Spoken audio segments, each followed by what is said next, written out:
Assalamualaikum warahmatullahi wabarakatuh.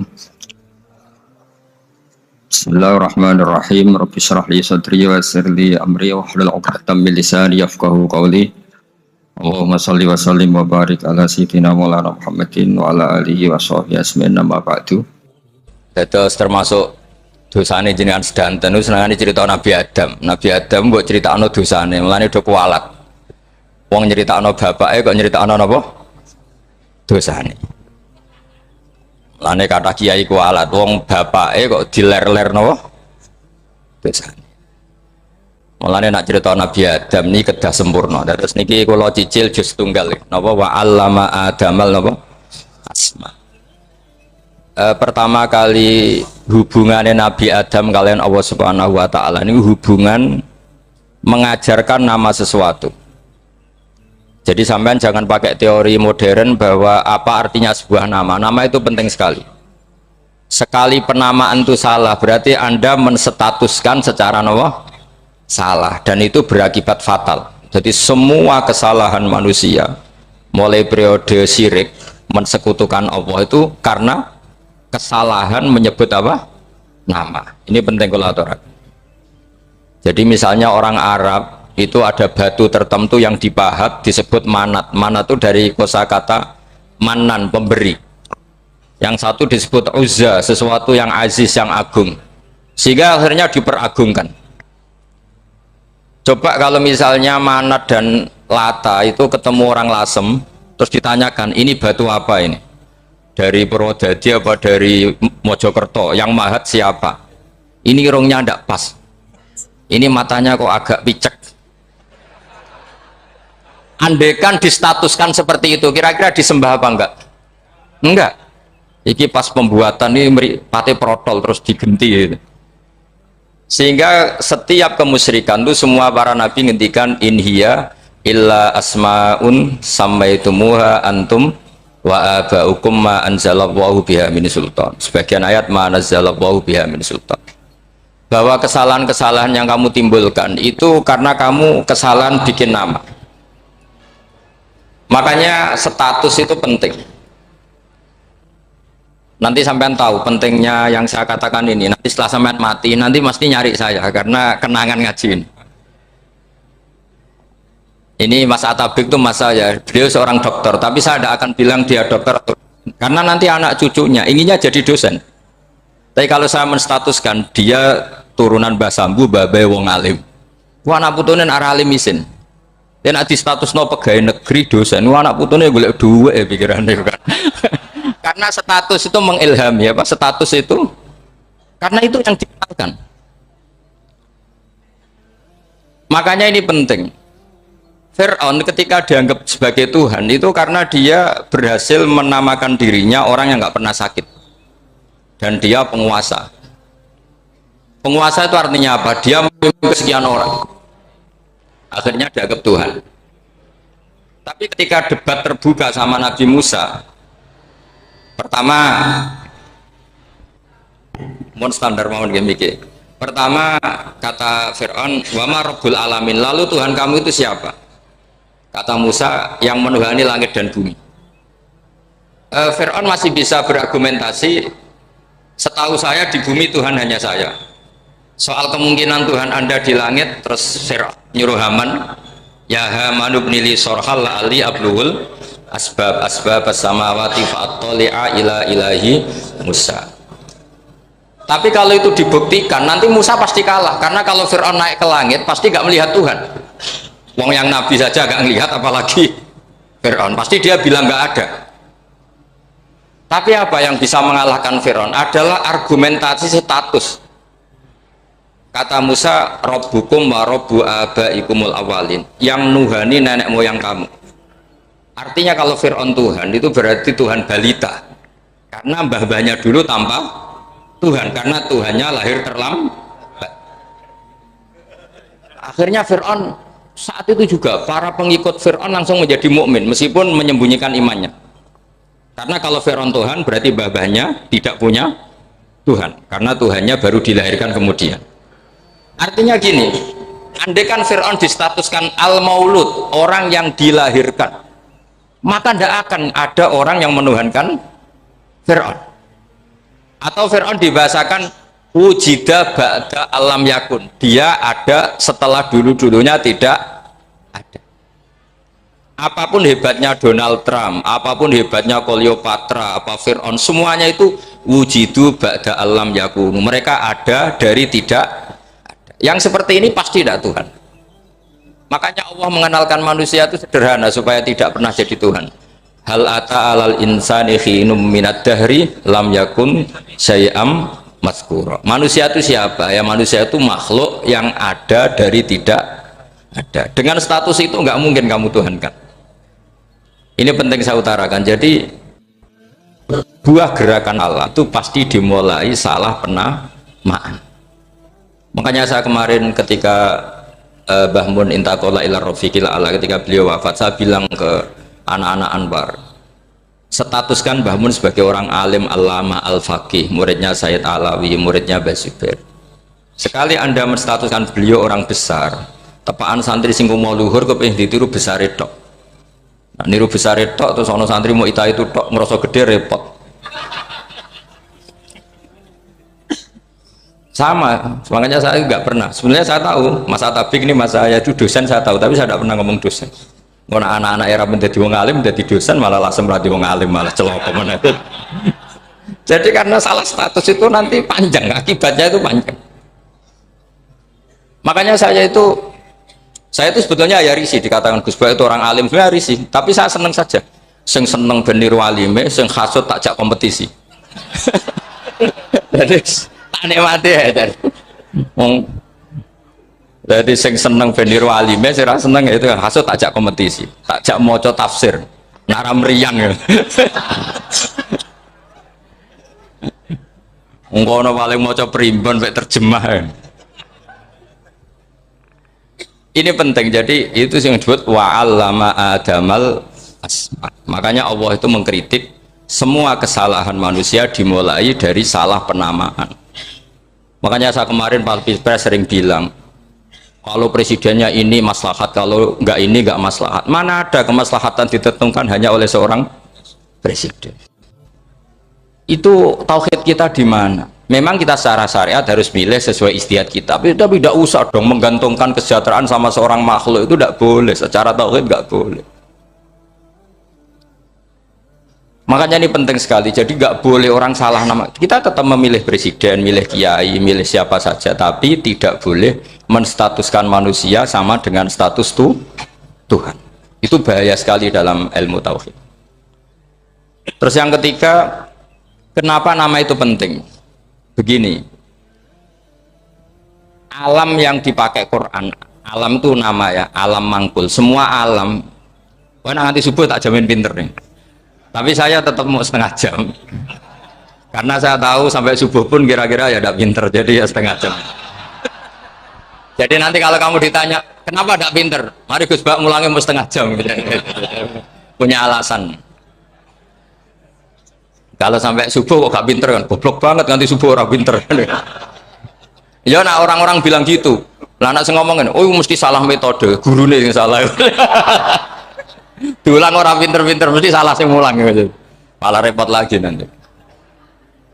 Saya beri satu teori bahwa nama itu penting. Rasulullah itu pernah guyon gini, ini guyon betul, ada di hadis sahih, ada di juz 3 di kitab Bukhari. Allah itu kalau ingin bully, Allah itu suka bully, suka goda orang. Kalau ingin bully orang kafir itu menamakan kekasihnya namanya Muhammad. Makanya Nabi pernah guyon, ala ta'jabuna kaifa yasrifu wa anni syatma quraisyin wa la'nahum. Kenapa Anda nggak pernah berpikir bahwa Allah begitu mencintai saya sampai bikin nama untuk saya itu nama yang membingungkan semua orang kafir. Karena kalau Abu Jahal nyari Muhammad mana, itu kalau kamu tahu bahasa Arab berarti artinya kan orang terpuji mana. Padahal Abu Jahal itu menghindari kata orang terpuji, jadi bingung dia. Muhammad kamu jancok, coba kamu terjemah, wahai orang terpuji kamu, itu kan kacau semua. Makanya Allah itu suka bully. Jadi kata Nabi Muhammad, kamu tahu betapa Allah itu mencintai saya dan bikin bingung orang-orang yang menghujat saya. Karena mereka kalau menghujat saya tetap menamai Muhammad. Itu coba kalau kamu tahu bahasa Arab, mana Muhammad orang yang berarti kira-kira kalau Abu Jahal Misa itu jancuk kamu Muhammad. Berarti artinya apa? Wahai orang terpuji, kamu jancuk. Ini kalimat yang kacau kan? Akhirnya Abu Jahal pinter. Kalau nyari Muhammad bilang gitu. Ya mudzammam, ainal mudzammam. Makanya kata Nabi, yastamuna mudzammaman wa yal'aununa mudzammaman wa ana Muhammad. Akhirnya Abu Jahal kalau nyari Muhammad, ainal mudzammam, mana orang yang tercela? Akhirnya orang-orang tanya, mudzammam itu siapa? Muhammad itu loh. Akhirnya dia keliru lagi. Ya Muhammad itu loh. Akhirnya ya bilang Muhammad lagi. Jadi kayak apa? Makanya itu saya mangkal kalau sama orang dan anaknya Kiai jenenge Agus, karena ya tetap diceluk Gus. Karena ya saya itu punya teman itu gak Gus, mangkalnya bukan main sama anaknya Kiai. Dia punya cita-cita anaknya nanti dinamai hanya Agus saja, supaya semuanya manggil Gus. Terus nanti yang hasut ya bilang Dus. Kayak kemarin pas pilpres itu macam-macam. Tapi ini penting saya utarakan, jadi nama itu nggak boleh salah, status juga nggak boleh salah. Makanya saya ingin misalnya anaknya Kiai kok jadi pejabat, ya sudahlah, jabat itu. Saya betul, saya sampai sekarang dengan Gus Yasin itu ya tetap nyucup. Saya bilang ini putra guru saya, ini Gus saya. Saya tidak pernah membahasakan beliau wakil gubernur. Bahayanya nanti suatu saat, oh ini mantan, kan repot. Jadi ini penting, status itu penting. Orang sekali salah status itu bahaya, ke depan itu bahaya sekali. Karena tadi saya bilang, tadi misalnya banyak kan anaknya orang-orang alim alama, terus anak cucunya jadi dosen atau jadi doktor gitu. Terus ini yang jadi status. Nggak boleh seperti itu. Ya sudah, dokter secara akademik, dia jadi PNS karena kestatusan itu, tapi di keluarga tetap saja status alimnya saja. Atau mudawimul khairi, mudawimut tahajud, mudawimu apalah, ini selalu tahajud, ini selalu deres, ini selalu ibadah, sehingga anak cucu kita ya kenangannya itu. Anak-anak saya meskipun kecil itu jamaah terus, karena ya saya selalu jamaah. Dan saya melihat kalau anak saya tanya, Pak kenapa bapak sholat terus, ya saya bilang sepantasnya jadi manusia sujud, cuma selama melok dudunya melok nganggo pangeran dibayari ya ora gelem. Kata saya gitu, nganggo mewong ya bayar, lagi nganggo bumine pengiran ora bayar, wes anggap aja sujud itu bayar, kata saya gitu. Sehingga merasa sujud itu satu identitas. Ini penting saya utarakan karena tadi saya betul-betul mengenang istilah Allah wa 'allama adamal asma. Semua kesalahan itu kata para nabi in hiya illa asmaun samaitumuha antum ba'atalkum. Kita membahasakan misalnya presiden Amerika orang terkuat di dunia. Bagaimana mungkin orang terkuat kemudian agak mangan sedino lemes? Hebatnya ning ndi? Iku nak pas mules weteng agak ngising ya lemes. Hebatnya apa? Makanya Allah ketika menerangkan Isa itu tidak Tuhan, itu Allah sederhana cara ngendikan. Karena yakulani to amal masih ibnu Maryam illa rasul qad khalas min qablihir rusul wa ummuhu siddiqah kana yakulani to'am. Artinya kalau Isa itu tidak mangan ya lemes. Nak keluarga ya kudu ngising. Lah terus mbok sembah terus piye? Jadi gak kebayang seorang Tuhan kemudian kalau gak makan tuh lemes. Berarti statusnya Isa apa? Orang yang lemes kalau tidak makan. Terus kamu Tuhan kan? Aneh gak? Aneh. Jadi andaikan manusia dengan status yang diterapkan Allah, yang distatuskan Allah, itu pasti tidak ada yang salah. Karena ya kulanit. Kalau terus nomale, mohon santai mawon. Kalau kiai ikhlas orang arah gelo santai mawon. Wong umpama ora sida ngaji ora gelo apa meneh trimo mik rusak. Santai. Nah, karena saya itu insya Allah tidak akan pernah salah nama. Saya punya cerita ya tentang nama itu. Ketika seseorang baik sama tetangga, itu kalau sampean seorang mukmin yang mukhlis, mukmin yang ikhlas, pasti ya karena diperintah Allah. Saya ngajar seperti ini karena diperintah Allah. Baik sama pernah sepuh karena saya turunan Mbah Sambu, ya karena menghormati Mbah Sambu. Itu bagus. Sehingga dulu itu ada ulama, saya berkali-kali cerita, ada ulama punya tetangga itu berdua anak muda. Ya Ahmad, silahkan ke rumah saya. Datang. Setelah datang ke rumah pemuda tadi, kata pemuda tadi, ya Ahmad silahkan kembali, saya tidak butuh kamu. Kembali ya Ahmad, dan santai saja. Setelah kembali sekian menit dipanggil lagi, ya Ahmad saya jadi butuh kamu, datang ke rumah saya. Datang lagi. Setelah datang, saya tidak butuh kamu, silahkan pulang. Pulang sampai 3 kali. Itu Imam Ahmad senangnya bukan main, kelihatan ceria, senang. Lama-lama muda ini tanya, ya Ahmad kenapa anda tidak tersinggung, bukankah itu menyakitkan? Enggak, kata saya. Tapi saya akan menyebalkan. Enggak, kata saya. Kata Imam Ahmad, kenapa aja? Saya ini diperintah sama Allah, kan apik mbek tangga. Dadi nek mbok undang ya teko. Mbok kon mulai ya mulai. Alhamdulillah iso nglakoni perintahe Allah. Dadi aku ora ono hubungane mbek kowe. Sehingga orang itu gak bisa didikte oleh di sekelilingnya karena ya hubungannya langsung sama Allah Subhanahu wa Ta'ala. Jadi dulu tuh orang jadi wali itu segampang itu. Kalau kamu kan enggak, hukum tentang tetangga itu kamu kayak orang kapitalis, kayak orang komunis, pakai teori sosial. Nak diapik yo apik, dielek yo elek.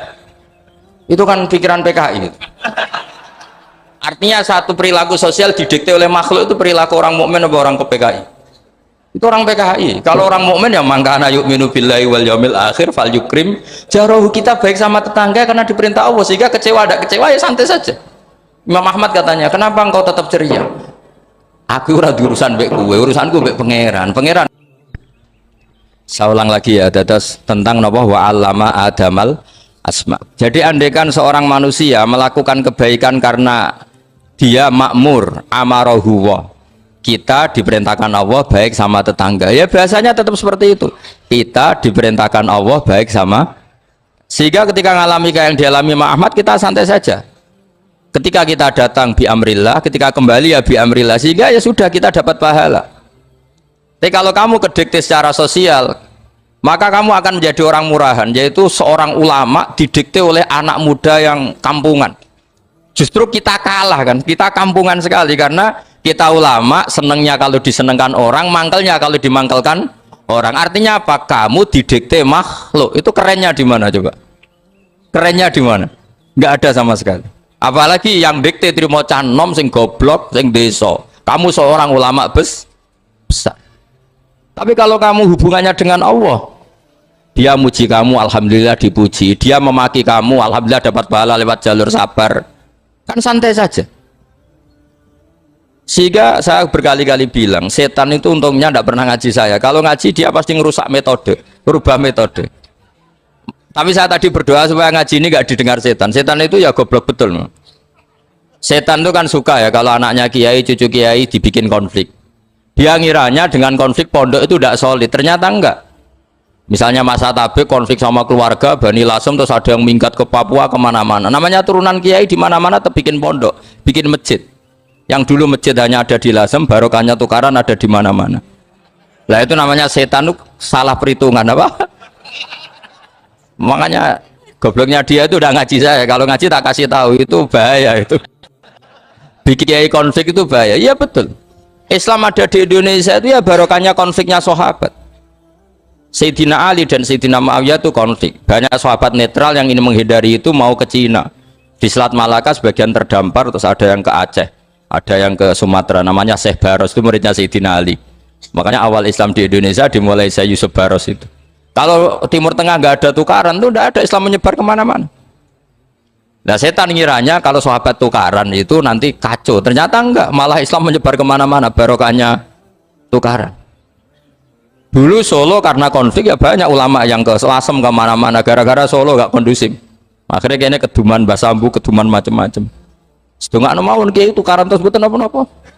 Yang penting ora bacok-bacokan, rasanan-santetan wis. Pokoknya rasan-rasanan ringan ya sudah itu bagus. Memang Allah bikin seperti itu. Tidak apa-apa. Kata Allah wala yazaluna mukhtalifina illa man rahima rabbuk. Kata Allah walidzalika khalaqahum. Ikhtilaf itu barokahnya Masya Allah. Kalau saya setuju pendapatnya Mas Atabik, saya jadi dosen. Nanti yang ngaji tafsir siapa? Tapi kalau dia setuju saya, dia jadi ahli tafsir, yang jadi PNS siapa? Ya sudah, barokahnya khilaf. Dia jadi PNS ya dapat gaji, tapi gaji itu bisa dihitung. Kalau naik harus tambah prestasi. Kalau saya kiai min haitsu la yahtasib, pasti cepat kaya saya. Karena rezekinya kiai itu tanpa batas. Makanya haji saya itu plus. Saya itu tidak kaya, tapi haji saya haji plus. Masa tapi paling reguler. Karena rezekinya kiai itu min khaisu la yahtasib. Makanya saya pernah disoal sama teman-teman dosen di UI. Bapak kok berani pulang ke Rembang? Kiai itu kan rezekinya agak jelas. Kata saya justru agak jelas itu bagus. Kalau sampean kan konsisten segitu nilainya. Kalau saya enggak, kata saya. Jadi tak nikmati saja. Karena saya hamba Allah, bukan hamba negara. Kalau hamba Allah ya gaji Allah. Kalau hamba negara ya negara itu negara sama Allah kayak mana? Allah ya sudah pinter berarti sudah. Jadi jangan pernah kita ini salah nama. Kalau salah nama itu bisa panjang. Makanya ada wali itu kalau dongo itu rontok kriminal, tapi malah pangeran seneng. Sampai dalam riwayat itu innahu yudhikuni al yauma salasa marat. Wali itu bisa menertawakan saya 3 kali. Itu kata Allah. Itu kalau dongo itu agak kriminal, tapi mesti mustajab. Tapi kalau kamu niru sudah ada mustajab, karena ini KW, copy paste. Itu kalau dia datang ke Raudhah itu bilang gini wali tadi, ya Allah, saya ingin jadi orang baik. Jika engkau turuti doa saya, maka surra habibuk, kekasihmu ini menjadi senang. Tapi jika saya jadi orang jelek, surra aduwuk, yang senang itu iblis. Sekarang milih mana jenengan, menyenangkan kekasih kamu atau menyenangkan musuh kamu? Itu semua riwayat. Terus kata Allah bilang ke Nabi Muhammad, karena wali kan ada alam roh, wis kandhani wis mustajab, coba lain itu kayak gue. Segampang itu wali punya hubungan. Saya ulang lagi ya, tapi jangan ditiru. Karena kamu tidak wali, nanti setelah wali niru gak apa-apa. Ya Allah, saya ini ingin jadi orang baik. Kalau saya jadi orang baik, maka surra habibuk, kekasihmu menjadi senang. Kalau saya jadi orang buruk, surra aduwuk, musuh kamu menjadi senang. Tinggal engkau lah sekarang sebagai Tuhan, senang menyenangkan kekasih kamu, menyenangkan musuh kamu. Ya tentu Allah pilihannya kan senang menyenangkan kekasihnya. Terus kata Allah, sudah sampai situ aja doanya, jangan panjang-panjang, baca-baca malah repot. Semudah itu mereka hubungan dengan Allah Subhanahu wa taala karena mereka tidak pernah salah nama. Kalau kita kan tidak. Kita tidak mesti walinya, tidak mesti istiqomahnya, kiai saja karena diangkat MUI, bukan karena kiai betul, atau diangkat di struktur kepengurusan NU. Terus doa pakai namanya sendiri, ya Allah, saya ini ngitmai agama sudah lama, mbok ya Allah, saya ini jadi gini-gini. Status kamu itu belum ada di arsy. Ini penting saya utarakan, jadi nama status itu penting sekali. Sehingga semua kesalahan saya ulang lagi itu karena status. Ini penting saya utarakan karena sekarang itu banyak nama itu disepelekan. Saya itu sering sinau kamus, jadi saya termasuk menekuni tafsir itu diantaranya menekuni kamus. Saya punya kamus banyak, mulai yang dikarang orang setengah kafir, munjid itu kan, kafir tapi setengah. Karena timnya banyak yang muslim juga. Ada yang Verus Abadi, macam-macam. Yang saya kenang dari kamus, di antara kamus itu yang saya kenang tentu miliknya Said Zabidi, kamus Mukhid itu. Ada kamus milik saya namanya Mukhtarus Sikha, itu dikarang oleh orang alim. Itu bilang begini, sama tak bedai sekarang, lafadz ilah itu maknanya apa? Tuhan kan? Tasniahnya apa? Dia bilang isim ini tidak punya tasniah. Dia bilang ilah, normalnya tasniahnya ilahani, jam'ahnya taksir alihah. Tapi kata dia nggak boleh, lughat seperti itu nggak boleh, karena kullusmin harus yadullu ala aini musamma. Ilah itu nama tunggal untuk Allah, sehingga karena Allah itu tunggal nggak boleh ada tasniahnya ilahani. Karena kalau ilahani berarti kamu nerjemah apa? Dua Tuhan, berarti kamu nganggap ada Zaidun, ketika Zaid dua kamu bilang Zaidani. Kalau banyak kan nggak pernah ada Tuhan dua atau tiga. Makanya kata pengarangnya itu Abu Bakar Ar-Razi itu kata beliau, wahadal ismu la musanna lahu wala jam'ah wa innama jama'uhu wa sannauhu, katanya. Isim ini tidak punya tasnya, tidak punya jamak, tapi kalau orang-orang katanya, orang-orang itu bilang ini ada jamaknya, ada tasniahnya. Ini penting sekali. Karena kesalahan itu nggak ada. Cara teori Quran itu kesalahan itu tidak ada. Yang ada adalah orang salah. Beda loh ya. Tak wari dadi wong pinter. Makanya ini sampai subuh. Tak wari dadi wong pinter. Saya ulang lagi ya. Kesalahan itu tidak ada. Yang ada itu orang salah. Pernah ada nggak 1 tambah 1 15? Nggak ada kan? Tapi kalau orang salah bilang 15, ada. Pernah nggak putih ini hakikatnya hitam? Nggak pernah kan? Tapi kalau orang salah, misalnya Rabun bilang ini hitam, ada. Sehingga ini penting, ini dalam teori ilmu mantek. Setiap Allah menyalahkan mereka, itu kata Allah, yaquluna bi afwahihim. Mereka itu melafatkan dengan mulut mereka bahwa Tuhan itu tiga misalnya, bahwa Lata Hubal itu Tuhan. Itu kalimat yang keluar dari mulut mereka, tapi tidak menunjuk hakikat. Makanya kata Allah, kaburas kalimatan takhruju min afwahihim. Sungguh kalimat itu kalimat kriminal betul yang keluar dari lisan mereka. Karena apa? Normalnya kalimat itu tadullu ala musammahu atau musammaha. Yang namanya kalimat misalnya putih yang menunjuk putih, hitam menunjuk hitam. Nah kalau Tuhan yang menunjuk Allah, Tuhan kok ditunjukkan ke batu? Itu kan kacau. Tuhan kamu siapa? Hubal. Itu batu apa Tuhan? Batu. Tuhan kamu siapa? Yesus. Yesus itu manusia apa Tuhan? Manusia. Makanya kata Allah, kaburos kalimatan takhruju min, mesti tulisannya iyaquluna illa kadiba. Ini penting saya utarakan. Jadi makanya kesalahan itu tidak ada, yang ada itu orang salah. Makanya kata Allah, ja'al haqqu wa zahaqal batil. Kalau ada hak pasti batil itu hilang. Tapi orang yang meyakini kebatilan banyak, tapi kebatilan itu tidak ada. Pernah ada enggak 1 tambah 1 15? Enggak pernah ada kan? Tapi kalau orang bilang itu ada. Ini penting saya utarakan. Makanya kamu jangan janggal. Kata Allah, ja'al haqqu wa zahaqal batil. Ternyata sekarang kebatilan ada di mana-mana. Barang batil itu enggak pernah ada. Yang ada pelakunya. Misalnya nyon sewu, misalnya gini, zina itu mengenakkan apa enggak? Kata orang yang ahli nafsu mengenakkan, tapi hakikatnya tidak pernah mengenakkan. Sekarang tanyakan yang pernah melakukan itu, yang terhantui dosa oleh itu, hakikatnya menyakitkan apa mengenakkan? Menyakitkan. Tapi yang bilang mengenakkan ada, tapi hakikatnya tetap menyakitkan. Nah, semua kesalahan manusia itu dimulai cara membahasakan. Mengambil uang negara, korupsi, itu kata yang baru keturutan nafsu nih. Enak punya uang banyak, mengenakkan. Tapi kata yang sudah ketangkep, menyakitkan. Nah, faktanya korupsi itu dihisap sampai akhirat. Statusnya itu menyakitkan apa mengenakkan? Menyakitkan. Andai kan orang menstatuskan korupsi menyakitkan, maka akan menjauhi korupsi. Makanya semua kesalahan itu dimulai dari salah memberi nama. Ini penting saya utarakan supaya kamu kalau menafsirkan Quran itu nanti terus benar. Makanya setiap kesalahan kata Allah apa? Kaburas kalimatan takhruju min afwahi. Nah kalau kalimat itu nyata, kata Allah kalimatu haqqin aliyana hya wa aliyana mut wa aliyana nub'as. Atau katanya istilah pengiran dzalika bi anna wa wal haqqu wa ma yatuna min dunihi wal batil. Nanti terus urut, sampean baca Quran nanti bisa kayak saya, urut, konsisten. Yaitu tadi.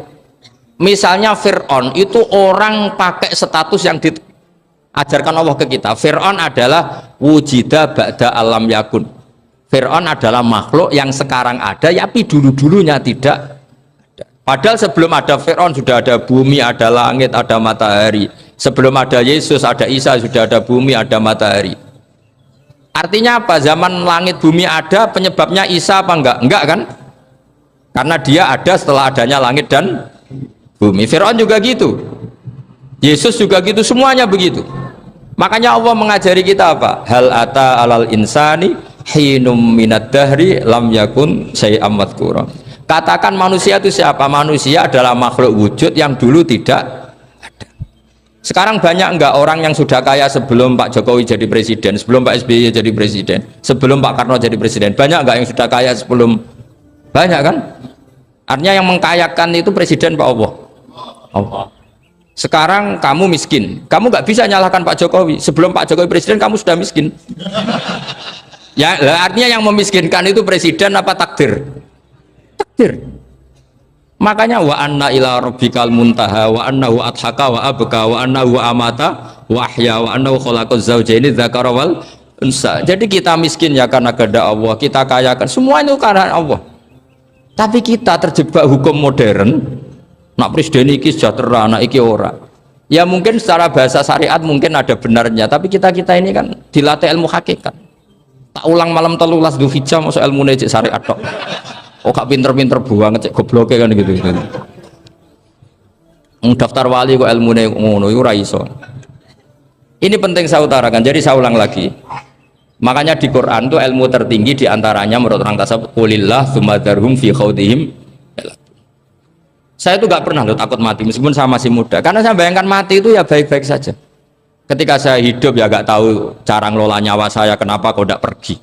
Kamu tahu caranya ngelola nyawa kamu, kok nggak mati sekarang? Nggak tahu kan? Tahu-tahu masih hidup kan? Tahu-tahu diutang semacam-macam lah. Sebenarnya kita zaman hidup pun nggak tahu cara ngelola nyawa kita, cara kerja jantung kita, cara kerja paru-paru kita. Nanti setelah kita mati pun nggak tahu caranya hidup ketika dia. Tapi anehnya kita, mosok manusia sudah dilemah iso hidup lagi. Memangnya kita sekarang bisa hidup karena kita tahu-tahu ya hidup. Ditekdir anak yang melarat, pese elek, orang lain ditekdir anak kiai Gus Mulyo. Kita kan tidak pernah bisa milih bapak itu ora iso. Ngerti-ngerti anak Karmen, anak Karlan itu sudah nggak tahu. Artinya gini ya, sudah ya Allah, ketika saya hidup ya tidak tahu kenapa saya hidup, pasti engkau yang menghidupkan. Ketika saya mati juga nggak tahu kenapa saya mati, pasti engkau yang menghidupkan dan mematikan. Maka saya akan baik-baik saja di akhirat, karena ketika di dunia Tuhannya yang engkau, ketika di akhirat Tuhannya, dan sifat engkau tidak akan rubah, tetap arhamur rahimin. Makanya dulu wali-wali itu kalau mau mati ya santai aja. Said Umar bin Abdul Aziz itu ulama-ulama dulu, kalau mau meninggal itu kalau keluarganya nangis marah besar. Memangnya mau kemana kamu nangisin saya? Lah kamu kan mau mati. Memangnya mau kemana kalau mati? Ya kembali ke Allah. Susahnya apa? Di dunia ya milik Allah, di akhirat milik Allah. Inna sholati wa nusuki wa mahyaya wa mamati lillahi rabbil. Yang aneh sampai harus melarat orang wani mati, aneh tenan. Ya karena sampean tahu mungkin di akhirat lebih miskin lagi kan. Terus repot terus.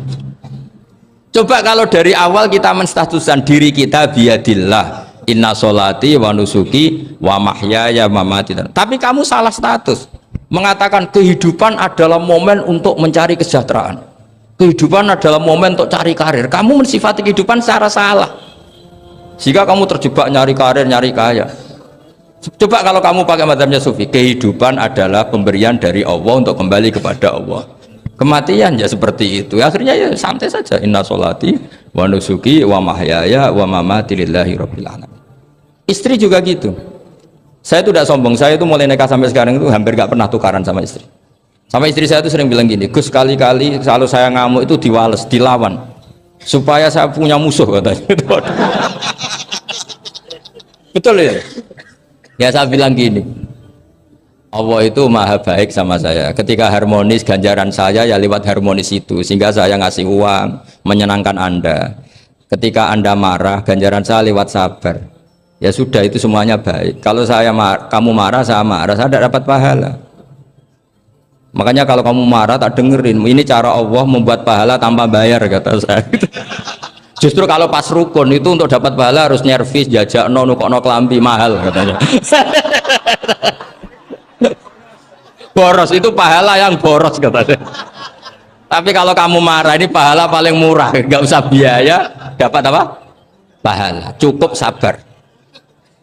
Lu itu kalau terlatih lama-lama dapat ya biasa saja. Ulama dulu seperti itu semua. Imam Syafi'i itu pernah ada orang baik sekali sama beliau, orangnya itu munafik padahal. Tapi kalau setelah keluar dari Imam Syafi'i dia memaki-maki Imam Syafi'i.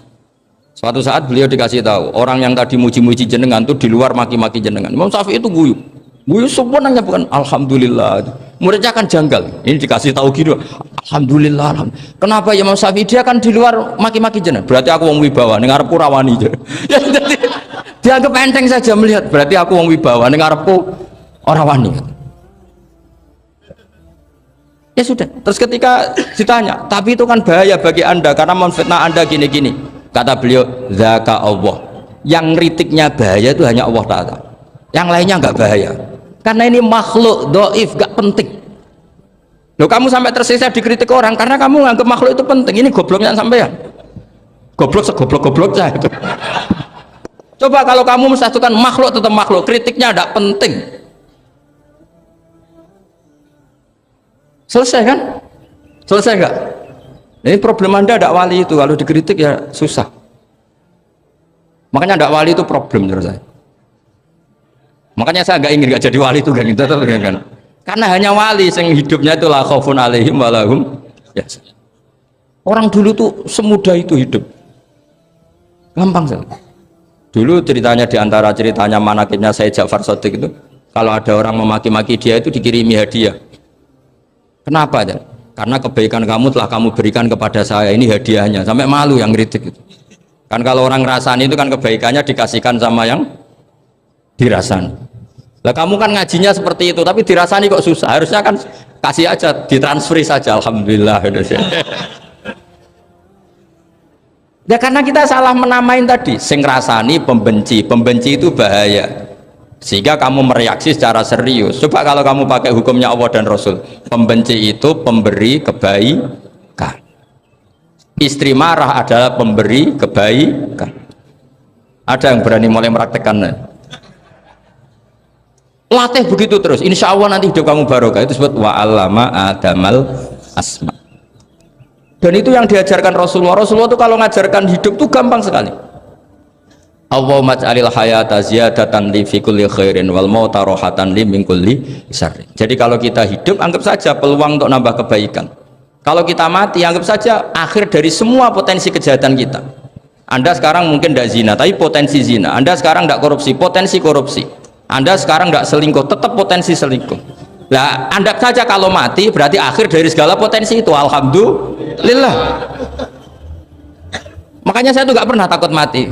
Karena saya misalnya setiap saat mati, ya saya nanti akan bilang, ya Allah, ini sudah mau mati, berarti mau akhir dari segala potensi keburukan saya. Alhamdulillah. Makanya itu ulama-ulama dulu kalau ada preman mati, saya guys tonggone ragil muni saya, walau preman kurang ajar, saya guys tonggone tetap ragil muni saya. Padahal kiai ini muni saya guys pun mati pun buatan sakit macam-macam nih pasti. Karena dia dengan mati berarti rohatan mingguli syarrin, keburukannya tidak terulang lah keburukan nggak terulang lagi itu saya apa buruk saya. Makanya kiainya minta saya guys niki tonggone cek menengahin, saya guys menengahin. Makanya suatu saat kalau ada gitu kamu harus bilang apa? Saya pun buatan jahat malih pun mati. Jadi kayak apa coba? Coba sekali-kali statuskan kalau al hayat adalah ziyadatan lana fi kulli khairin, al maut adalah rohatan lana min kulli syarrin. Sehingga kita hidup ya happy, mati juga happy, gak masalah. Terus kayak misalnya mendingin, tapi anak bojoku piye? Memang selama hidup anak bojomu bahagia. Petoknya ya tambah musibah ya, Cok. Malah sombong lagi kamu, seakan-akan kamu Tuhan yang bisa mensejahterakan manusia. Wong isih urip buat bojomu wis ndonga muga-muga nang mati malah. Karena gak jelas. Ini penting, ini saya utarakan. Jadi ini saya cicil juz 1 wa allama adamal asma. Makanya kata Rasulullah, ala ta'jabuna kaifa yusrifu wa annisat ma quraisin wa dhamma. Ini penting, nama itu penting. Karena sekali nama ini salah, coba misalnya orang sepakat darani Fir'aun itu wujida ba'da alam yakun. Fir'aun itu ada yang dulu-dulunya tidak ada. Hal ata alal insani hinum minad dahri lam yakun sayam madhkur. Coba kalau kamu melihat sekarang kamu hidup itu apa? Untuk sujud itu murah, gampang. Untuk mengenal Allah itu gampang kita kenal, karena Allah itu adzaru minadz dzahir. Adzaru dzahir itu Allah, zat yang begitu jelas. Lah mati itu mau apa? Ya menuju Allah. Hidup menyaksikan Allah, mati menyaksikan Allah, itu nyaman. Yang menjadi tidak nyaman karena kamu salah bikin status. Hidup untuk menggapai cita-cita, untuk sukses. Wong komo yo muni ngono, lonte yo muni ngono, copet yo muni ngono. Rumah samu sing men bahagia aku kuwi ya tok. Rumah samu sing men duwe akeh kuwi tok. Coba copet kamu tanya, kenapa kamu nyopet? Ingin punya uang banyak. Terus kiai tak kok sering dakwah kena opo? Repot to. Nak jawabe ngono maksudnya. Tapi nak jawabe dakwah nyebarno Islam aku ora dibayar apa-apa. Waras berarti, napa? Ini penting saya utarakan, makanya saya itu mau ngajar itu diantara itu. Al ismu ya dulu ala musamma. Maka itu hebatnya Quran. Quran itu ketika menjamakkan kata ilah itu diulang. Qul law kana ma'ahu alihatun kama yaqulun, kata Allah. Karena lafadz ilah itu nggak boleh dijamakkan. Itu jamak kriminal ya. Loh kok tidak kriminal gimana coba? Kalau Zaidun itu satu, boleh nggak kamu mengatakan ja'a Zaidani? Nggak boleh kan? Kalau Zaidun satu, boleh nggak kamu mengatakan ja'a Zaiduna? Nggak boleh kan?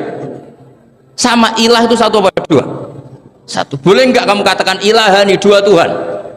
Nggak boleh. Makanya Allah kalau mengatakan alihah itu qul law kana ma'ahu alihah, andekan. Lau itu andekan. Itu aja masih ditututi kama yakulun, sebagaimana mereka katakan.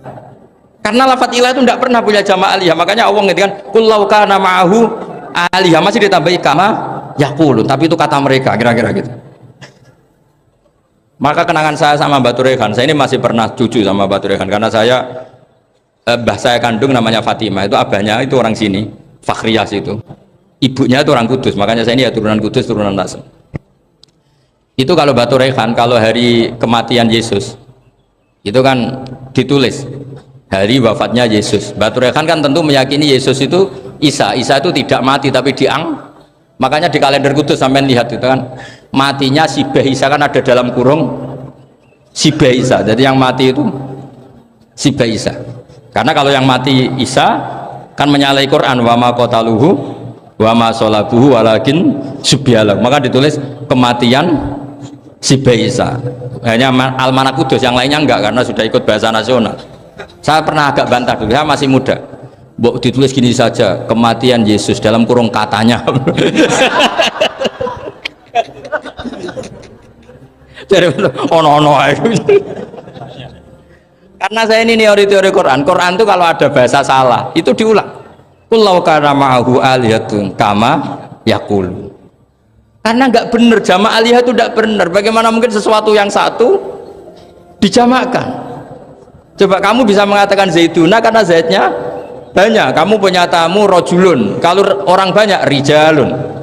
Kamu melihat satu masjid, masjidun, kalau masjid banyak masajid. Masalahnya Tuhan tuh tidak pernah banyak, mau satu. Makanya itu hebatnya kamus-kamus yang dikarang orang alim. Bahas tasniahnya ilahun itu lam yujad katanya.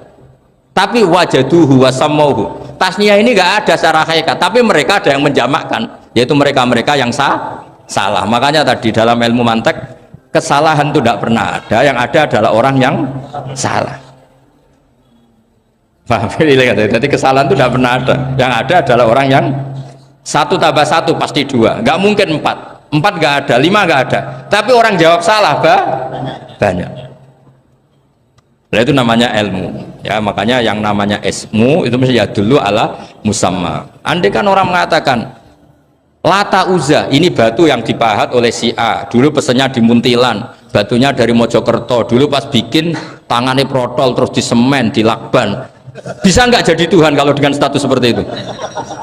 Fir'aun misalnya, dulu nggak ada, lahir ngompolan, tahu retoreten, ciliknya malah tahu tipes, terus tua-tua jadi pangeran, aneh nggak tuh? Jadi semua, makanya setiap kemusyrikan itu kata Allah in hiya illa asmaun samaitumuha antum wa abaukum ma anzalallahu biha min sultan. Coba era Rasulullah itu semua orang kafir Mekah itu kafir. Nabi belum wafat itu sudah ada 114.000 mukmin semua.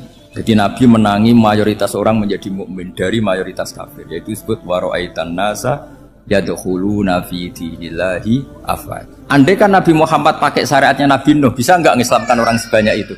Nggak bisa kan?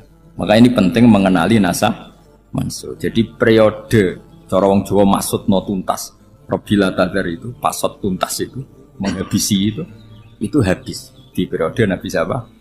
Nuh. Syariat itu sudah nggak dipakai lagi, yang dipakai apa? Faman tabi'ani fa innahu minni wa man asani fa innaka ghafurur rahim. Lah Nabi Muhammad ini Nabi yang kena khitab anit tabi' millata Ibrahim Hanif. Jadi masternya Nabi Muhammad itu mentornya Nabi Ibrahim. Sehingga syariatnya ya faman tabi'ani fa innahu minni wa man asani fa innaka ghafurur rahim. Tidak syariat Rabbila tadhar alal ardi minal kafirina daya. Jelas ya. Jadi mengenali nasa manso itu penting sekali, karena kalau enggak Anda halakta wa ahlakta, kamu merusak diri kamu sendiri juga merusak orang lain, karena menfatwakan hukum yang sebetulnya sudah berstatus mansukh, hanya berdasar itu kan syariatnya nabi-nabi dulu. Syariat yang apa?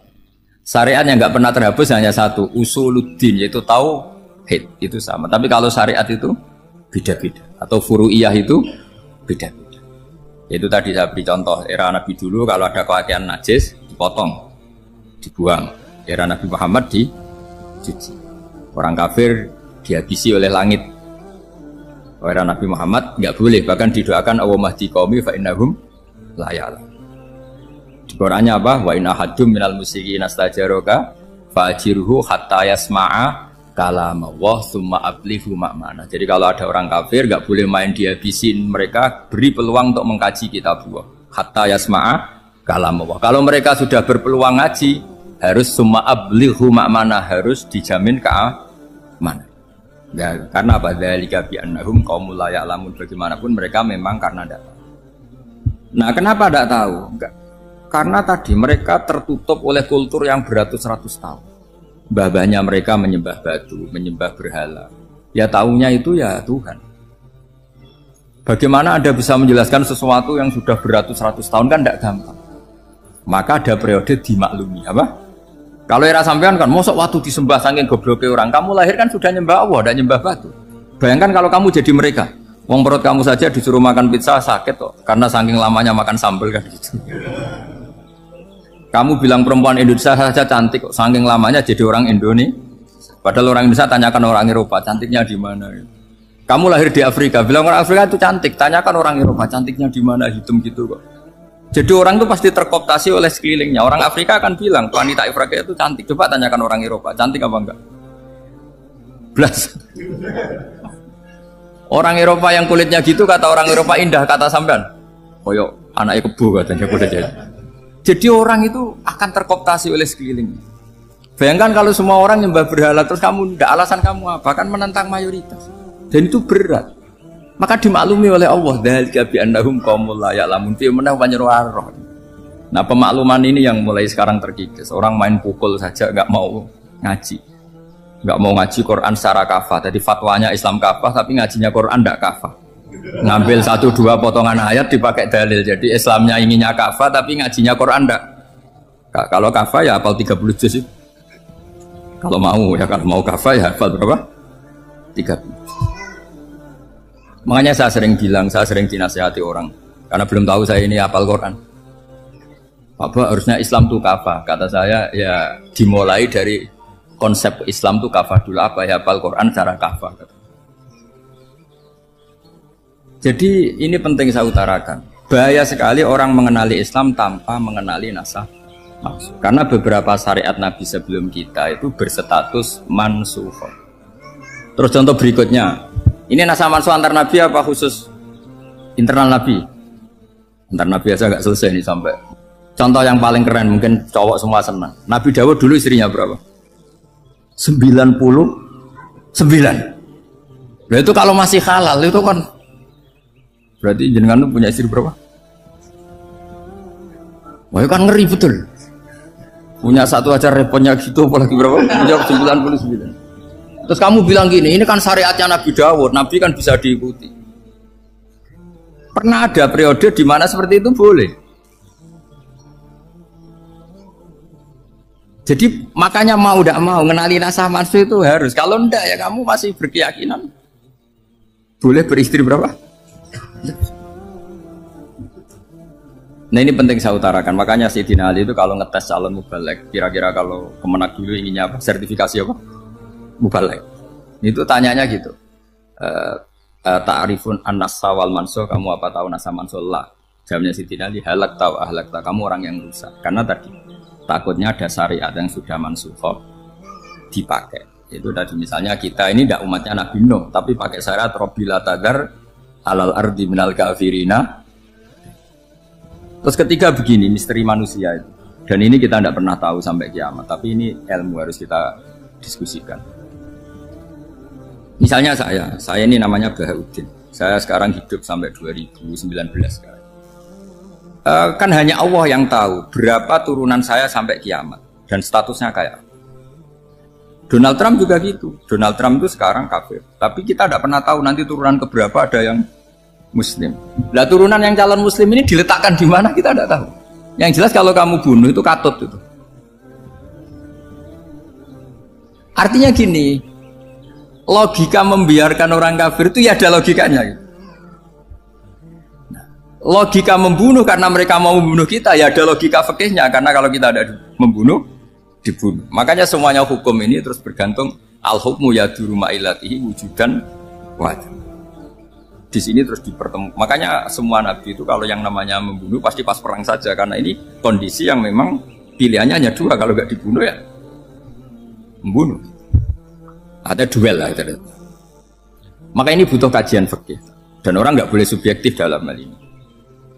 Saya ulang lagi, tidak boleh subjektif. Karena tadi orang yang kamu katakan sekarang misalnya Zaid, kamu itu bodoh sekali. Kenapa bodoh? Nggak hafal Quran, nggak pernah kuliah, nggak pernah ngaji. Ternyata Zaid ini bersemayam calon anak yang alim alama hafal Quran, namanya Umar, tapi masih jadi sperma. Suatu saat Zaid itu punya anak alim alama, kan banyak orang tidak bisa baca Quran punya anak hafid, banyak nggak di Indonesia? Banyak nggak petani yang punya anak dekan? Petani punya anak dekan, yang dekan punya anak naik kelas saja susahnya bukan main. Banyak kan? Nah ketika dibalik nanti ada dekan punya anak goblok, yang petani punya anak dekan, pinter mana? Kita tidak pernah tahu, makanya ini kan ya sudah, kalau nggak pernah tahu ya bilang saja wallahu alam, kan selesai, daripada keminter keliru kan ada wallahu alam. Makanya cerita favorit guru saya Kiai Haji Maimun Zubair itu punya apa namanya Kiai Zubair, itu cerita favoritnya itu ada santri namanya Soleh. Soleh itu alim alam. Orang Madura itu cara berpikir kan kalau kiai saja alim seperti itu apalagi bapaknya. Pas bapaknya main ke pondok, santrinya ada ribuan, bapaknya main ke pondok itu. Sholat tuh ya gak bener, gak sesuai sunnah Rasul lah kira-kira gitu. Sudah sholat tuh gak bener, apa-apa gak bener. Masih ditakwil sama santri Madura, karena orang Madura itu kultus. Mungkin khilaf itu satu khusus, pokoknya perlakuan khusus. Suatu saat saking bodohnya orang itu, kenceng tuh pinggir musola. Wah ini gak bisa ditakwil lagi, akhirnya gak bisa ditakwil tuh gak. Wah ini sudah gak bener ini, gak bener. Singkat cerita santri tadi gak kuat matur ke kiainya, Pak Yai, jenengan sealim itu kok bapaknya segoblok itu. Kenapa? Ya, dia kencing pinggir musola. Oh bapak saya itu pinter sekali. Kok bisa? Karena beliau yang memutuskan saya mondok sampai saya jadi alim alama seperti ini. Yang bodoh itu mbah saya. Yang bodoh itu mbah saya.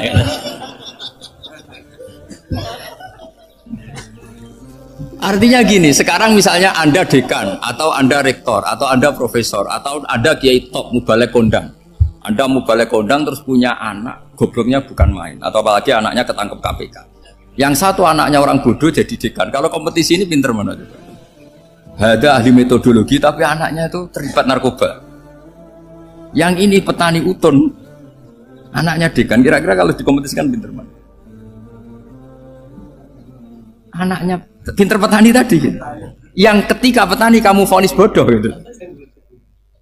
Tapi siapa tahu kalau ini menyimpan calon, paham ya? Kita tidak pernah tahu.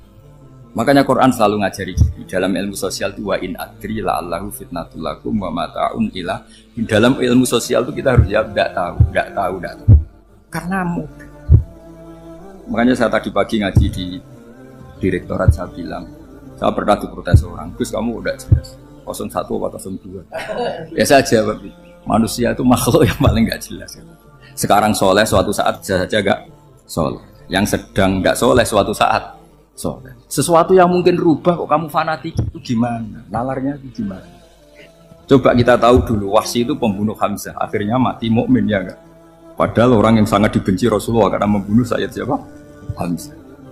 Sa'labah yang tukang itikaf di masjid, akhirnya su'ul. Kita tidak pernah. Nah kalau nggak pernah tahu ya tidak usah terlalu fanatik biasa. Kayak jenengan seneng saya itu ya saya tidak tahu sampai kapan ya. Saya seneng sampai kapan ya. Kayak suami istri. Pas nikah harmonis bulan madu sampai kapan bertanya. Yang jelas paling awet itu pasangan jelek itu pasti awet. Makanya jadi guyonan. Pasangan itu jangan baik-baik gak awet, kalau jelek itu. Ternyata maksudnya cantik sama ganteng. Itu suatu saat pasti jadi jelek. Yang jelek sama jelek pasti jelek terus. Makanya jadi guyonan. Kalau pasangan jelek itu awet katanya. Tapi kalau pasangan baik, ternyata baik wajahnya itu pasti gak awet. Suatu saat pasti jelek. Tapi yang jelek awet. Karena mulai dulu ya jelek sampai gitu. Awet jeleknya maksudnya bukan. Ya jelas ya. Jadi saya mohon sekali ini ilmu. Sampai ndak urusan, ini bukan urusan cocok tidak cocok, tapi ilmu. Ilmu harus kita dengar bahwa syariatnya para nabi itu yang sifatnya furu'iyah, tidak usuliyah, tidak tauhid itu potensi rubah. Sehingga mengkaji nasab manusia itu satu keharusan seorang ulama. Makanya setiap ada syariat Nabi, hal hadis syariah mu'abbadah amla, mansukha amla. Karena potensi itu tinggi. Kita tahu dulu semua Nabi sholat menghadap apa? Baitul Maqdis. Era Rasulullah dipindah ke Ka'bah. Tapi kalau kamu katakan total Baitul Maqdis ya tidak juga. Nabi Ibrahim mulai dulu madhabnya ke Ka'bah. Tapi kalau Nabi Musa ke Baitul Maqdis. Terus kamu bilang ini 0102 ya ada, memang syariat jadi sesuatu yang furu'iyah. Nah, kenapa ini furu'iyah? Jawabannya sederhana. Ketika seseorang menghadap Ka'bah itu menghadap batu apa menghadap Allah? Allah. Ketika menghadap Baitul Maqdis hakikatnya menghadap Allah apa menghadap Baitul Maqdis? Allah. Maka menghadap Ka'bah itu sebenarnya masalah furu'iyah. Yang masalah usuliyah adalah inni wajjahtu wajhiya lilladzi fataras samawati wal ardh. Yang permanen adalah menghadap Allah Subhanahu wa ta'ala. Cuma secara prosedur syariatnya secara zahir menghadap Ka'bah. Maka potensi rubah karena ternyata itu furu'iyah, untuk kiblatnya itu furu'iyah. Yang permanen adalah menghadap ke Allah Subhanahu wa ta'ala. Ini pentingnya. Jadi terus sekarang masih antar nabi apa di internal nabi? Ini sudah mau selesai, ini sudah habis ini. Internal. Ini sudah selesai, ini sudah pas. Mohon Pak ambil. Oh. Jam ini sudah. Sampai mana tadi? Diteruskan apa enggak? Sudah ya, sudah kayaknya sudah. Biar kelihatan cerdas. Sekali pertemuan sudah pinter gitu. Berapa? Setengah jam sudah pinter gitu. Yang internal nabi apa antar nabi? Internal ya, sudah sekarang ke internal. Kalau internal lebih banyak lagi contohnya. Yang masyhur tentu masalah Baitul Maqdis. Dulu Rasulullah pernah sholat menghadap Baitul Maqdis 16 bulan. Berapa? 16 bulan. Kila 17. Pokoknya khilafnya hanya 16 dan 17. Kalau ada bilang 10 bulan berarti gak pernah ngaji. Khilafnya, karena khilafnya itu hanya 17 sama 16. Akhirnya sama Allah diminta disuruh menghadap ke Ka'bah. Saya ulang lagi, itu tetap masalah antar nabi sebetulnya. Begini, makom itu kalau dalam bahasa Arab bukan kuburan. Kalau di Indonesia kan makomnya Sunan Bonang itu kan kuburan. Kalau makom dalam bahasa Arab itu sesuatu yang pernah dipakai singgah, itu namanya apa? Makom. Lalu Rasulullah itu pertama di Medina itu madhab Baitul Maqdis itu 16 bulan. Orang Yahudi senangnya bukan main. Sampai mereka bilang gini, Muhammad tuh gaya-gaya nantok punya agama baru, tapi kiblatnya ikut kita. Baguslah anak itu, katanya. Masih tahu diri katanya. Bagus katanya itu masih tahu diri. Jadi senangnya bukan main orang Yahudi. Karena kiblatnya Muhammad sama dengan mereka. Ya tentu mereka jangkar Muhammad, bukan Sayyidina Muhammad atau Rasul Muhammad, karena mereka masih gak iman. Nabi itu ya agak tersiksa karena beliau secara gen turunan Nabi Ibrahim dan kiblatnya Ibrahim itu Ka'bah. Agak tersiksa tapi sami'na wa ata'na tetap madhab ke Baitul Maqdis berapa? 16 bulan. Suatu saat Nabi Muhammad itu disuruh madhab Ka'bah. Ini dengerin. Akhirnya madhab ke Ka'bah. Apa yang terjadi? Orang Yahudi komentar gini, Muhammad itu gimana? Dia di perantauan, rindu sama keluarganya. Terus rindunya itu diaplikasikan jadi perilaku agama. Jadi dia madhab Ka'bah dianggap kangen. Kayak saya kan orang Rembang. Rembang itu apanya Jogja? Timurnya apa? Nggak, Jakarta itu mana Jakarta itu?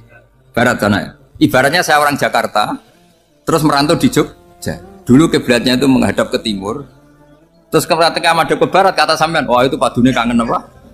Keluarga. Juga kurang ajar orang Yahudi. Jadi orang Yahudi itu memang paling pinter bully. Makanya kalau sampean tukang bully itu ya agak-agak ya enggak. Saya enggak ngomong agak ya, pokoknya agak-agak ya. Pinter bully orang Yahudi. Makanya enggak ada orang debat sepinter orang Yahudi. Yang bisa ngalahkan hanya Tuhan itu. Orang Yahudi yang bisa ngalahkan hanya Tuhan. Sayyidina Ali tak orang paling terkenal cerdas. Itu kalau sama orang Yahudi itu pusing. Karena ya apa logikanya itu? Saya beri sekian contoh. Ada orang Yahudi tanya gini, Muhammad, kalau kambing mati itu yang bunuh siapa? Ya Allah, mati langsung itu. Agama kamu itu aneh, Mak. Yang langsung sentuhan Allah haram, tapi yang lewat tangan-tangan jahil manusia malah halal. Harusnya itu yang halal kan orisinal, langsung Allah yang bunuh. Jadi utaknya itu aneh, dari cara berpikir itu aneh. Nah cara sampean ini kan, nak halal pangan kue. Tapi Nabi kan nggak boleh bertutur kata kasar gitu. Kalau yang jadi Nabi saya untalan gitu kan gitu. Tapi Nabi kan nggak boleh kasar. Jadi Nabi itu problem karena nggak boleh apa? Kasar. Kalau kita kan gampang, wis nak halal untal kan selesai, Pak. Tapi Nabi nggak boleh kasar gitu. Jadi enak jadi nggak Nabi ya sama itu kan enak. Mau keliru ya pantas, mau apa saja pantas. Karena kan nggak panutan. Kalau Nabi nggak bisa meluruskan kebenaran itu harus tetap sesuai akhlak. Ya jadi agak kerepotan. Makanya punya Umar alhamdulillah ada yang nggak perlu aturan itu. Jadi enak. Jadi ya itu memang aturannya harus itu. Coba Nabi itu perang tapi nggak boleh bunuh. Kayak apa susahnya? Beliau jadi sasaran tembak tapi nggak boleh bunuh. Kalau sahabat kan enak, duel, relax, santai, bisa tarung. Kalau Nabi nggak boleh. Makanya Nabi meskipun ikut perang terus nggak ada sejarah orang yang dibunuh. Ya, hanya satu peristiwa itu pun dibaca orang kafir, ditangkis Nabi, pedangnya kembali ke dia mati. Tapi nggak ada yang Nabi. Karena Nabi kalau pembunuh nanti itu terus kayak pendekar kan susah juga punya Nabi kok. Habis perang misalnya Nabi tanya, Muhammad habis serang berapa? 1000. Ya repot juga punya Nabi mantan apa? Membunuh meskipun yang dibunuh orang kafir, tapi kan kayak apa ya? Fitrah manusia itu akan menolak kepemimpinan orang yang gitulah pokoknya nggak bisa diterangkan itu. Makanya Nabi itu nggak pernah bunuh meskipun kayak apa musuhnya tapi nggak pernah bunuh.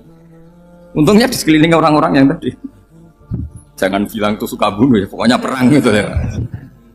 Perang dengan bunuh itu beda loh ya. Kalau perang itu fair apa? Sampai mana tadi? Nabi Ibrahim ya. Makom tadi saya ulang lagi. Nabi Muhammad menghadap ke Baitul Maqdis itu hanya Allah nuruti. Ini loh Nabi betul.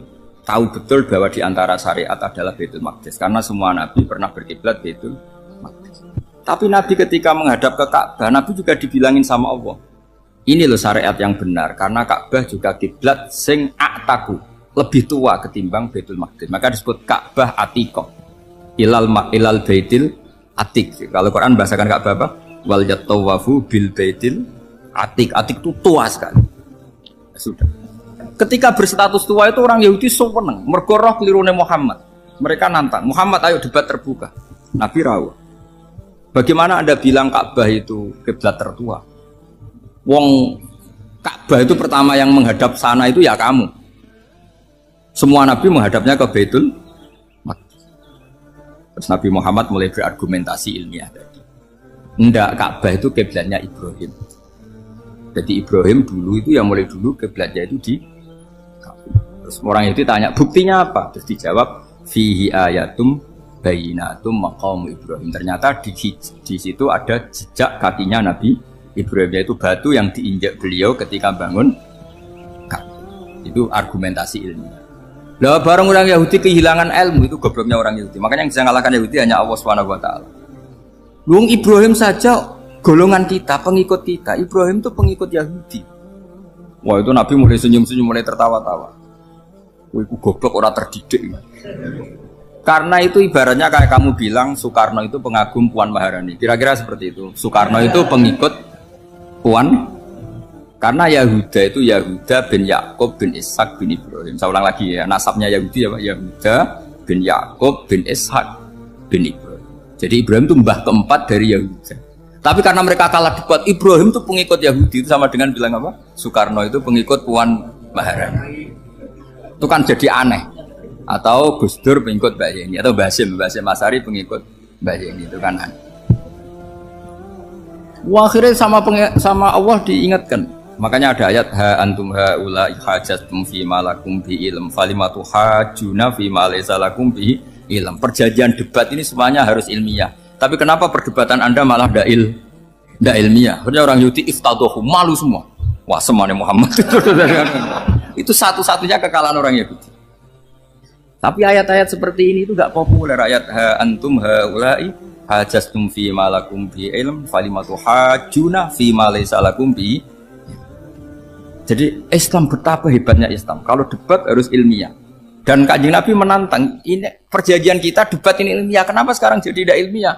Yaitu kamu mengatakan Ibrahim itu pengikut Yahudi, padahal Ibrahim dengan Yahudi itu dulu Ibrahim. Kan Yesus kalah, mas. Tapi tetap orang Islam. Tapi nah, makanya terus Ka'bah dibuktikan ketuaannya lewat apa? Fihi ayatum Bayyinatum maqamu Ibrahim. Itu bukan makam kuburan. Karena makamnya Nabi Ibrahim tetap di Hebron, temudi Palestina. Kira-kira itu Palestina. Jare Israel yo ning Israel, bola nang ndi. Jare ning Israel yo ning Israel, jare Palestina ning. Saya pernah ziarah ke sana di Hebron. Di makamnya Nabi siapa? Ibrahim. Jadi jelas ya, jadi nasa mansul itu ketentuan yang dikehendaki Allah Subhanahu wa taala untuk menguji loyalitas manusia, menanggalkan semua akalnya. Makanya saya mohon sekali siapapun yang ngaji saya dimanapun, sekali-kali manusia itu harus menanggalkan akal. Sekali Anda pakai akal, maka Anda akan ingkar dengan nasa mansul. Nasa mansul itu hukum yang direvisi, yang dibatalkan. Makanya orang Yahudi lagi-lagi pinternya orang Yahudi, merovokasi orang-orang yang Islamnya belum kuat, diprovokasi gini. Ungzuru ila Muhammadin tahayyara fi din yukhillu yawman wa yuharrimu ukhra. Lihat itu Muhammad, dia kebingungan cara beragama. Kadang bilang A, besok bilang B. Jadi nasa mansub dianggap satu bentuk kebingungan. Gak kurang ajar tuh. Wah, akhirnya sebagian orang yang murtad. Makanya nasa mansub itu satu peristiwa yang menjadikan banyak orang murtad. Karena diprovokasi orang Yahudi bahwa itu bentuk kebingungan Muhammad. Akhirnya terus saya qulu sufa minan nasi ma wallahum al-qiblati mulati kanu. Kelirunya orang Yahudi adalah ternyata nasa mansuh yang dipilih Rasulullah itu semuanya ada di Taurat dan Injil. Termasuk di Taurat dan Injil disifati dan Nabi yusolli ilal qiblatin, bahwa Nabi ini akan bersolat dengan dua kiblat. Makanya tetap ditantang. Qul fa'tu bit-taurati fatluha in kuntum shadiqin. Kalau kamu tidak percaya bahwa saya ini orisinil, ayo bareng-bareng mengkaji Taurat. Tapi mereka tidak siap mengkaji Taurat. Karena Taurat semuanya mendukung Rasulullah Muhammad SAW. Fatluha in kuntum shadiqin. Makanya ini penting sekali ngaji. Jadi perdebatan itu macam-macam. Dan itu pinternya orang Yahudi. Ungzuru ila Muhammadin tahayyara fi dini yukhillu yawman wa yuharrimu.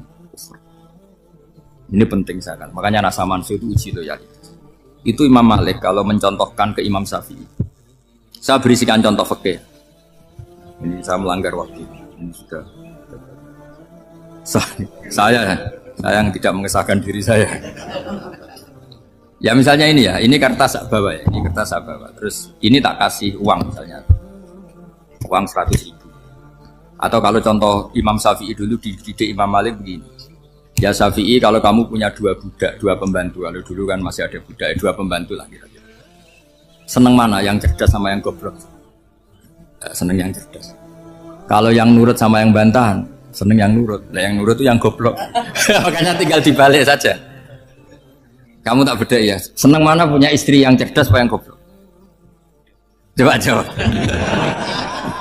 Atau ibu-ibu mbak-mbak ini, seneng mana punya suami yang cerdas atau yang goblok? Kalau cerdas gak bisa diakali. Tapi goblok nurut tapi ya kadang di sini-sini kan dengan sini. Nah, itu kan antar manusia. Masalahnya kita menghadapi Allah Subhanahu wa taala yang semua kita pasti bodoh. Kita menghadapi Allah Subhanahu wa taala yang semuanya kita pasti bodoh. Allah jelas ngendikan wa kanal insanu dzaluman jauhlah. Manusia itu banyak dolimnya. Dolim itu sifat mubalaghah. Kalau orang dolim sekali dolim, kalau sering zalum, kalau jahil biasa jahil, kalau banget jahili jahul. Bahasa Arab kan gitu memang. Ghafir, pengampun biasa. Kalau ghafur selalu mengampuni. Syakir, makanya sifatnya Allah Ta'ala ikut wazan fa'ul semua. Ghafur, syakur. Atau diikutkan wazan fa'al. Kalau goblok biasa jahil, goblok banget jahal kan gitu. Kafir biasa kafir, kalau kafir banget kafar. Ya, jadi wazan balagha itu bisa fa'al, bisa fa'ul ya. Kafirin, kafar atau kafur. Paham ya? Malah ngaji nahwu. Ya, tapi ini memang perangkatnya ya. Ini kan perang mau tidak mau. Makanya misalnya Allah tidak suka kulla kafarin banget kafir ya, Pak. Paham ya? Kulla khawanin banget khianate. Kalau khain khianat biasa, kalau khawan sering khianat. Lah manusia itu kata Allah apa? Zaluman. Wis banget dolime, banget. Itu kalau yang ngarang hikam mencontohkan tuh gini. Manusia itu pas bener saja salah, apalagi pas salah. Jadi manusia itu kata Imam yang ngarang hikam itu man itu kanat mahasinhu masawiyah fakih fala takunu masawihi masawiyah. Ketika baik saja buruk, apalagi ketika coba kalau ada orang dermawan sama teman-temannya, tanyakan istrinya.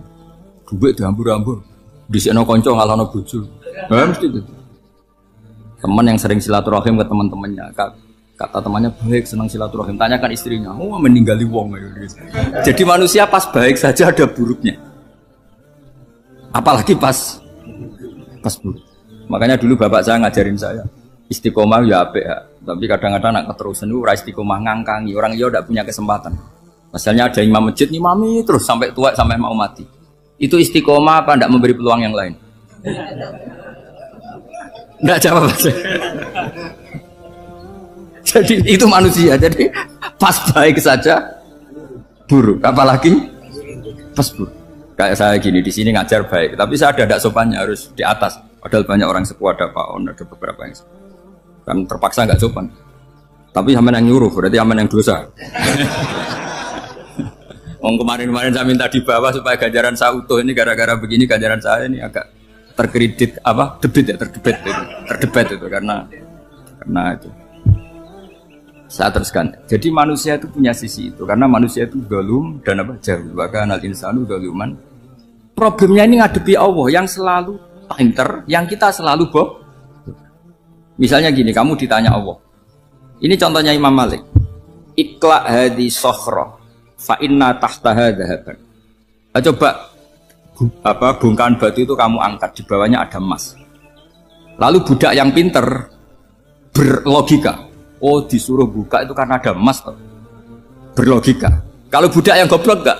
Ya disuruh ya diangkat saja. Ada emas apa enggak karena perintah ya diangkat. Yang satu nurut karena perintah, yang satu nurut karena ada emas, ada sesuatu. Logikanya suatu saat Tuhan tuh hanya bilang gini tok, ikla hadis sokhroh, batu itu angkat. Yang nurut yang goblok permanen tadi kan langsung angkat. Yang pinter, ini ada apa lagi Gusti kok harus diangkat? Ya gak ada apa-apa, nyuruh saja kata Allah gitu.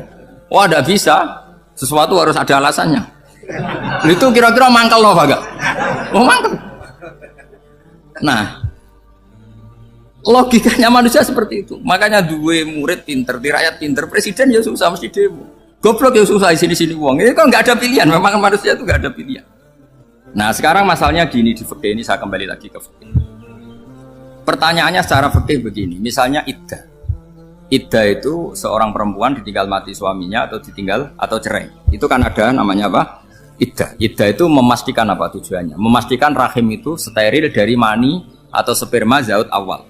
Supaya nanti kalau dinikah orang lain tidak terjadi ikhtilatul nasab. Oke, berarti iddah kita beri argumentasi secara ilmiah li baro'atir rohmi. Jadi misalnya Zaid menceraikan istrinya Sri dalam keadaan masih bisa haid.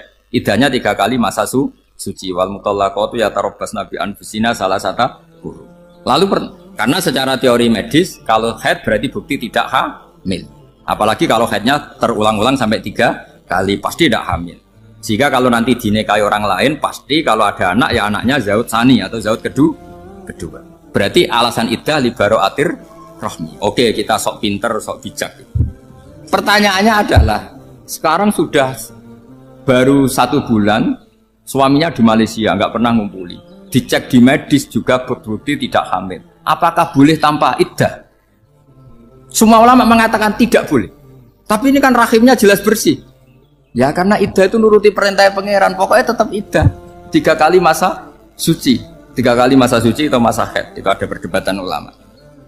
Tapi kan ini terbukti bersih Gus. Meskipun terbukti bersih, kata Allah harus iddah 3 bulan atau berapa? Kira-kira 3 bulan, 4 bulan ya tetap harus iddah. Kowe milih mana? Sok pinter, Gusti. Berhubung ini, pangeran buat terang gitu. Berhubung. Jadi Tuhan apa bawa wari? Berhubung Gusti. Ini jelas steril dari sperma zaut awal. Nggak usah iddah Gusti. Sama aja kamu disuruh majikan kamu ikla hadis sakhra. Berhubung nggak ada apa-apa, nggak usah ya. Kira-kira mangkel nonda budak yang seperti itu. Mangkel. Maka dibutuhkan kebodohan dalam beragama. Betul itu memang. Makanya Nabi itu unik. Pernah bilang itu gini. Aksaru ahlil jannah al-buhu. Aki-aki penduduk swarga itu al-buhu. Wong goblok-goblok. Maksudnya goblok yang jenis ini. Bukan goblok betulan maksudnya. Maksudnya goblok jenis ini itu ya tetap pinter. Tapi pinternya dibuang. Pura-pura goblok demi samina. Jadi saya misalnya kok pinter. Pinter dan goblok tadi. Sekaligus. Pinter dan goblok. Ya bah, ikla hadis sokhra fa inna tahta hadaban. Tak angkat karena saya tahu di bawah ada Mas, tapi di hati saya sajane ya mergo perintah. Suatu saat kok disuruh Allah ikla hadi sakhra, perintah ya tak angkat ya sudah. Jadi ya pinter ya goblok. Saya tahu namanya perintahnya Allah pasti ada hikmahnya. Hikmahnya itu adalah libaraatir rahmi. Tapi hikmahnya jadi kawula adalah nurut perintah Allah, cek tahu alasannya maupun tidak. Ya di sini ada illatul hukmi untuk membangun kecerdasan, tapi ada loyalitas untuk membangun ubudi. Ya, bahwa kita ini kawula roh tetap loyal. Makanya tadi pagi saya cerita Sayyidina Umar. Sayyidina Umar kayak apa cerdas? Tapi tetap ubudi ya. Yaitu Rasulullah SAW sering dibully orang kafir. Muhammad tuh gaya-gaya nantok. Wong ra oleh nyembah berhala, ra oleh nyembah watu. Jebule ini nyembah Hajar Aswad. Karena dilihat dari jauh kan tetap nyium Hajar Aswad. Coba kalau kamu lihat dari jauh, kamu sujud dari jauh kan kayak sujud sama batu. Makanya Sayyidina Umar karena orang kafir masih cara berpikir gitu, tiap nyium Hajar Aswad itu komentar gedumel. Alim tu annaka hajarun la tadurru wa la tanfa. Walaula anni ra'aitu Rasulullah qabbalaka ma qabbal. Bukan. Aku roh nak kowe watu ya ora mandoroti ra manfaati. Kalau saja saya tidak melihat Nabi nyium kamu, saya tidak sudi nyium kamu. Jadi tidak berdoa doa mustajab itu tidak gerutu.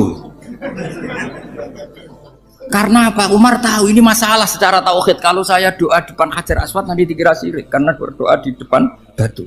Tapi kalau saya tidak nyium nyulayani sunnah Rasul yaitu nyium Hajar wis tengah-tengah nyium sambil gerutu itu sudah kompromi. Ya nyium tapi gerutu. Kayak apa? Makanya ya cerdas tapi ya goblok tadi ya cerdas. Itu uniknya Rasulullah. Jadi muji orang pintar ya sudah langit. Tapi Nabi pernah dalam satu hadis mengatakan aksaru ahlil jannah al-bulbu. Aki-aki penduduk swarga itu orang bodoh. Artinya orang bodoh itu bukan bodoh betulan. Dia meninggalkan akalnya demi loyalitas ubudi. Untuk menutup itu bukti begini. Perang Badar itu perang yang nggak mungkin dimenangkan umat Islam karena orang kafir itu 1000 dengan pasukan full dengan peralatan perang full. Rasulullah itu tahun kedua Hijriah itu pasukannya hanya 313. Itu pun pedang itu untuk orang 5 itu hanya ada pedang 1. Jadi kalau mau dibaca orang sih kamu nilai pedangnya aku. Itu kan nggak kebayang perang dalam keadaan seperti itu. Jadi mesti kalah, orang kok mungkin kalah mesti. Tapi Nabi tetap bilang saya ini disuruh Allah perang ya harus berangkat. Yaitu perang Badar. Kata para sahabat ya Rasulullah ini nggak masuk akal, sudah nggak usah perang ini nggak masuk akal, mau setor nyawa. Sudah gitu dadaan, nggak ada persiapan. Lucunya apa? Sahabat itu ketika Nabi tetap berangkat. La akhrujanna walau waqti. Nabi menginginkan saya tetap berangkat meskipun sendi. Setelah Nabi berangkat sekian meter, tuh sahabat ikut semua. Kata Nabi, lah kamu kok ikut? Ya ikut saja. Kata kamu mesti kalah. Ya anggap saja setor nyawa. Demi loyalitas pada jenengan. Itu makanya nggak ada periode sebaik periode sahabat. Tapi yang gerutunya jalan. Karena gerutu ini bawaan ilmiah. Makanya kita loyal sama presiden. Tapi yang nggak cocok ya gerutunya jalan. Tapi bawaan mencintai Indonesia tetap jaga stabilitas. Itu bawaan cinta Indonesia, bukan cinta pejabatnya kadang.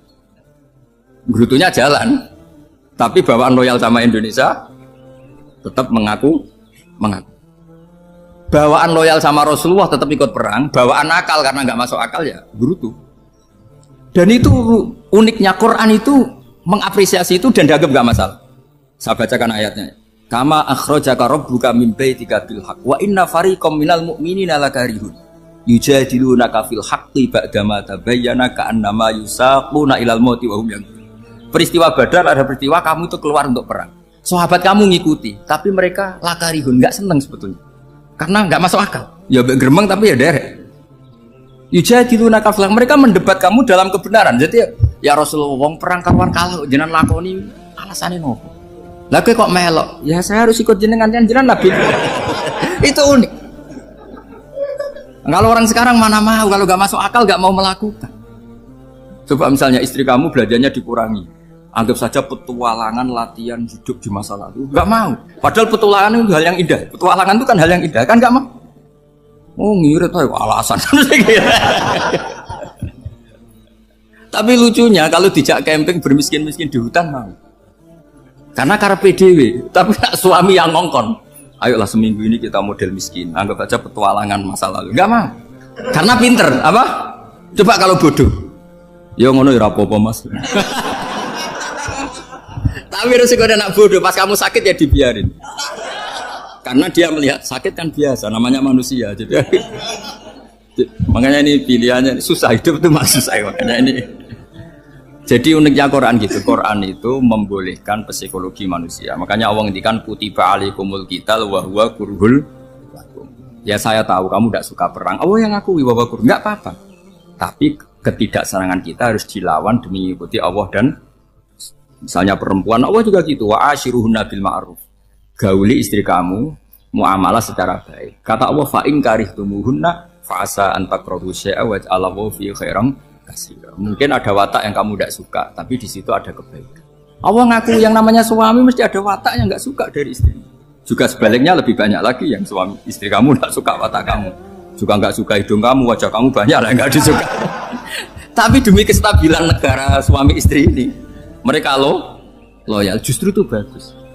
Maka jagalah ilmu, juga jagalah loyalitas. Itu yang perlu saya utarakan. Jadi makanya agama ini dibangun dua. Satu kecerdasan hikmah, yaitu ya al-hukmu yaduru ma'ilati wujudan wa adaman. Tapi juga ada ubudiyah, bahwa agama ini milik Allah. Maka sami'na wa ata'na. Saya kira demikian dan mohon maaf. Monggo berdoa bareng-bareng. Oke, sekian dulu. Kita sambung di lain waktu. Mohon maaf untuk segala kekurangan. Sampai jumpa lagi. Wassalamualaikum warahmatullahi wabarakatuh.